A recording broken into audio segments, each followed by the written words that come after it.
हाँ जी। तो नमस्कार भी सभी को। कैसे हो सारे? उम्मीद करूंगा सब बढ़िया हो गया, स्वस्थ हो गया, मस्त हो गया, अच्छे से चल रही होगी आप सभी की तैयारी। तो आज अपने नए टॉपिक की शुरुआत करते हैं। पिछली क्लास में थोड़ा सा मिस अंडरस्टैंडिंग हो गई थी कि आपको एक दो बातें थोड़ी सी क्लियर नहीं हुई पाचन तंत्र वाले में। उसके लिए क्षमा चाहेंगे, बस वॉइस का थोड़ा इशू था। तो वैसे तो वॉइस आ रही है लेकिन थोड़ा सा क्लियर नहीं आ रही। जब मैं इसके क्वेश्चन आंसर करूंगा ना, तब आपको उसमें वॉइस टॉपिक में दोबारा क्लियर करवा दूंगा, ठीक है? क्योंकि इतनी बड़ी क्लास थी, उसको दोबारा रिकॉर्ड करना उसी फ्लो में नहीं हो पाती, फिर वो अगर मैं रिकॉर्ड करता तो उसका कोई मतलब ही नहीं रहता। चलिए कोई बात नहीं, अगले टॉपिक की करते हैं शुरुआत। हम पढ़ रहे हैं 11th बायोलॉजी की सीरीज, और इसमें हम अगला चैप्टर करने वाले हैं। वो देखते हैं कौन सा होगा।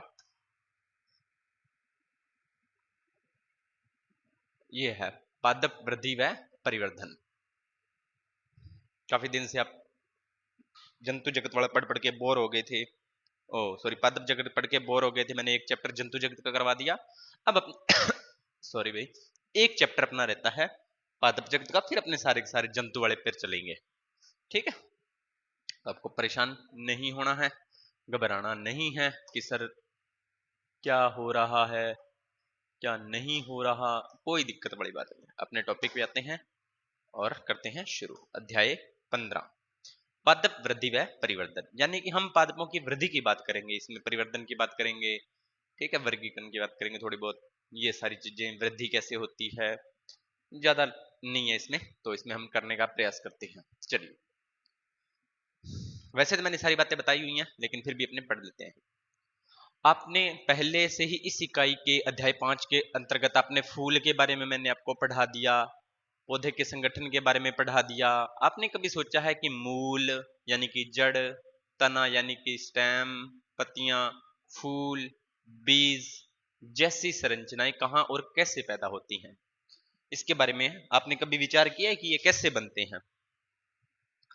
और वह एक ही क्रमबद्ध तरीके से आप अब आप बीज पौधा, नव अंकुरित पौधा यानी कि नया अंकुरित पौधा, फिर छोटा पौधा यानी पादपक, तथा परिपक्व पौधे जैसे शब्दों से परिचित हो गए हैं। आपने यह भी देखा है कि सभी पेड़ समय के अंतराल में ऊंचाई तथा गोलाई में लगातार वृद्धि करते हैं। हालांकि उसी वृक्ष की पत्तियां, फूल, फल आदि न केवल एक सीमित लंबाई चौड़ाई के होते हैं, बल्कि समय अनुकूल वृक्ष निकलने और गिर जाते हैं। यानी ये कहता है कि समय के साथ पादप की लंबाई में भी वृद्धि होती है, उसकी मोटाई में भी वृद्धि होती है, पत्तियां नई बनती रहती हैं, पुरानी गिरती रहती हैं, है ना? ये प्रक्रिया लगातार दोहराई जाती है। एक पौधे में फूल आने की प्रक्रिया कायिक वृद्धि के बाद होती है। सभी पौधों के अंग विभिन्न तरह के ऊतकों से बने होते हैं। क्या एक कोशिका ऊतक अंग की संरचना, उसके द्वारा संपल की जाने वाली क्रियात्मक के बारे में कोई संबंध है? पौधे की विभिन्न कोशिकाएं युग्मज की संतति व वंशज होती हैं। तब आप यह सवाल उठाते हो कि क्यों और कैसे उत्पन्न भिन्न भिन्न संरचनात्मक और क्रियात्मक विशेषताएं उत्पन्न होती हैं। परिवर्तन दो प्रक्रियाओं का योग है, एक तो वृद्धि का और एक विभेदन का। जो परिवर्तन यानी कि वो है, वो परिवर्तन का मतलब बड़ा होना, एक तो वृद्धि का और दूसरा विभेदन का। तो पहला आपका ये क्वेश्चन बन गया। तो परिवर्धन दो प्रकारों का योग है। शुरुआत में यह जानना अनिवार्य है कि परिपक्व वृक्ष का परिवर्धन एक युग्मक परिपक्व वृक्ष का परिवर्धन होता है, वो एक युग्मक यानी कि एक जाइगोट यानी कि निषेचित अंडे से शुरू होकर एक सुनिश्चित तथा उच्च नियमित वंशानुक्रम की घटना है। यानी कि किसी भी पौधे का जो विकास है या जो उसका परिवर्तन है, वो एक युग्मनज से होता है। इस प्रक्रिया के दौरान एक जटिल शरीर का संगठन होता है, जो जड़ों, पत्तियों, शाखाओं, फूलों, फलों, बीजों से उत्पादित करता है, अतः में मर जाते हैं। पौधे की वृद्धि के प्रक्रम का प्रथम चरण बीज का अंकुरण है। लो भी ये क्वेश्चन बनता है कि पौधे की वृद्धि का प्रथम चरण कौन सा है? प्रथम चरण तो आप कह दोगे बीज का अंकुरण। बीज का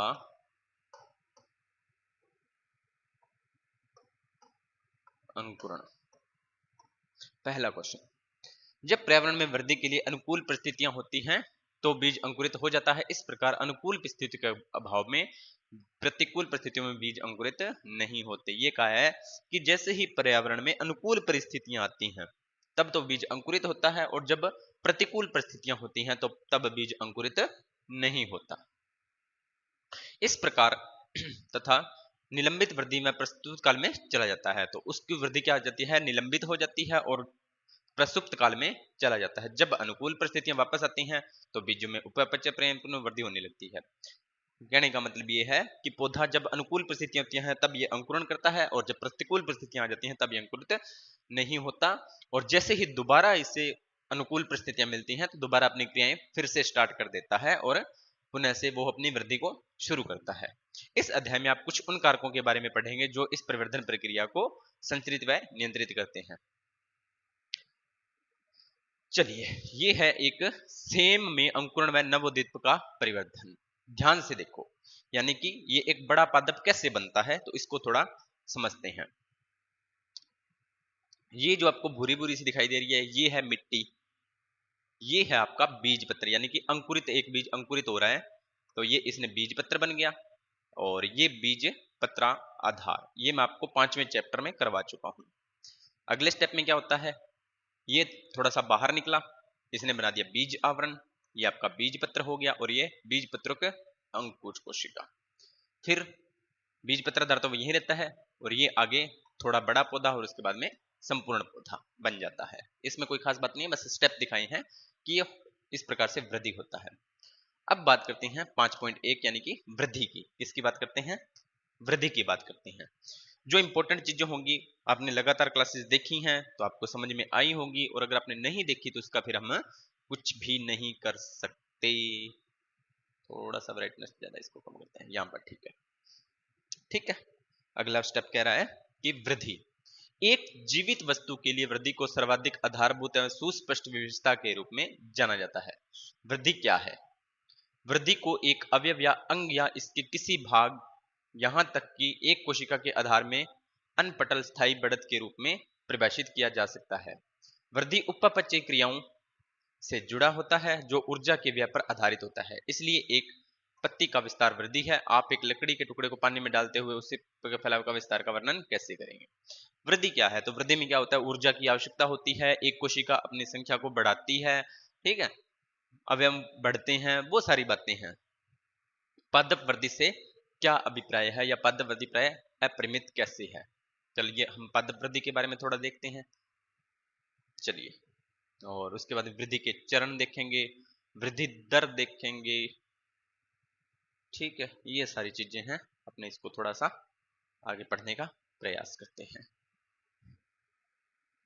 आराम आराम से करेंगे इस चैप्टर को। थोड़ा सा ये लग रहा है कि कुछ है। पादप वृद्धि अनूठे ढंग से होती है, यानी कि एक विचित्र ढंग से होती है, क्योंकि पौधे जीवन भर असीमित वृद्धि की क्षमता को अर्जित किए होते हैं। देखो, ये कह रहा है कि पादप वृद्धि अनूठे ढंग से होती है क्योंकि पौधे जीवन भर असीमित वृद्धि की क्षमता को अर्जित किए होते हैं, क्योंकि पौधे में जीवन भर वृद्धि होती रहती है। जैसे हमारे जंतुओं में कम होती है, पादपों में जीवन भर वृद्धि होती रहती है। इस क्षमता का कारण यह है कि उनके शरीर में कुछ खास जगहों पर विभ्योतक मेरिस्टमी उत्तकों की उपस्थिति होती है।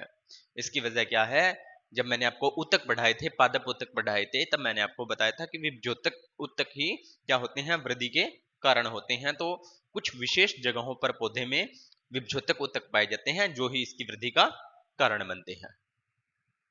ऐसे विभ्योतकों की कोशिकाओं में विभाजन व श्वसनता निरंतरता की क्षमता होती है। इसमें क्या होता है, ऐसे उत्तकों में विभाजन और श्वसनता की क्षमता होती है, ये बात ये कहना चाह रहा है। हालांकि यह उत्पाद जल्द ही विभाजन की क्षमता खो देते हैं, और ऐसी कोशिकाएं जो विभाजन की क्षमता खो देती है वे पादप शरीर की रचना करती हैं। अब ये कोशिकाएं जो विभाजन करती हैं वो कुछ ही समय बाद में अपने विभाजन की क्षमता खो देती है, और यही जो कोशिकाएं जिन्होंने अपने विभाजन की क्षमता खोई हुई है वो क्या करती है, आगे पादप की रचना करती है। वो आगे पादप की क्या करती है, रचना करती है। इस प्रकार की वृद्धि जहां पर विभ्योतक क्रियात्मकता से पौधे के शरीर में सदैव नई कोशिकाओं को जोड़ा जाता है उसे वृद्धि का खुला स्वरूप कहा जाता है। क्या होगा जब विभ्योतक का विभाजन बंद हो जाए, क्या होगा यदि विभ्योतक उत्तक का विभाजन बंद हो जाए। आपने अध्याय 6 में मूल शिखाग्र विभ्योतक तथा प्रोह शिखाग्र विभजोतक के स्तर में विभजोतक के बारे में पढ़ा है। ये पौधे की प्राथमिक वृद्धि के लिए जिम्मेदार होते हैं। तो पौधे की प्राथमिक वृद्धि के लिए शिखाग्र विभजोतक जिम्मेदार होते हैं और मुख्यतः पौधे के अक्ष के समांतर दीर्घीकरण में भागीदारी करते हैं। द्विबीजपत्री पत्ती तथा नग्न बीजी पौधों में पार्श्व विभजोतक, संवहनी कैम्बियम तथा कोर कैम्बियम जीवन के बाद में प्रकट होते हैं। द्विबीजपत्री जो पत्ती होती है उसमें और नग्न बीजी यानी कि जिम्नोस्पर्म पौधों में पार्श्व विभजोतक, संवहनी कैम्बियम तथा कोरक कैम्बियम जीवन में बाद में उत्पन्न होते हैं। ये तीनों चीजें बाद में बनती हैं। ये विभजोतक उन अंगों की चौड़ाई को बढ़ाते हैं जहां ये क्रियाशील होते हैं और इसे द्वितीयक वृद्धि के नाम से जाना जाता है। इस चैप्टर को देखने से पहले आपको पादप वाले सारे चैप्टर देखने पड़ेंगे भाई। ये देखो, ये मान लीजिए मूल है, तो ये मिल्क मूल है, ये संवहनी कैम्बियम होता है, ये मूल नीचे वाला भाग मूल अग्रस विभजोतक, ये फिर संवहनी कैम्बियम, ये प्ररोह है और ये प्ररोह है अग्र विभजोतक।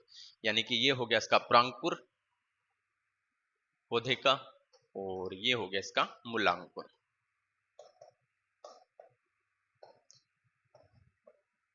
ठीक है, ये छोटी छोटी बातें हैं। वृद्धि माप योग्य है। कोशिकीय स्तर पर वृद्धि जीव द्रव्य मात्रा में वृद्धि का परिणाम है। जीव द्रव्य की मात्रा में वृद्धि का परिणाम होता है। चूंकि जीव द्रव्य की वृद्धि को सीधे मापना कठिन है तथा इससे कुछ विशेष दूसरी मात्राओं को मापा जाता है जो कम या ज्यादा इसी अनुपात में होता है। इसलिए वृद्धि को विभिन्न मापदंडों में मापा जाता है। कुछ एक मापदंड है ताजी भार, वृद्धि को मापने का ताजा भार, वृद्धि, शुष्क भार, लंबाई, क्षेत्रफल, आयतन तथा कोशिकाओं की संख्या आदि है। इससे आप कोशिका पादप की वृद्धि को माप सकते हो। ये आपको याद रखने की इसके द्वारा आप पादप की वृद्धि को माप सकते हो।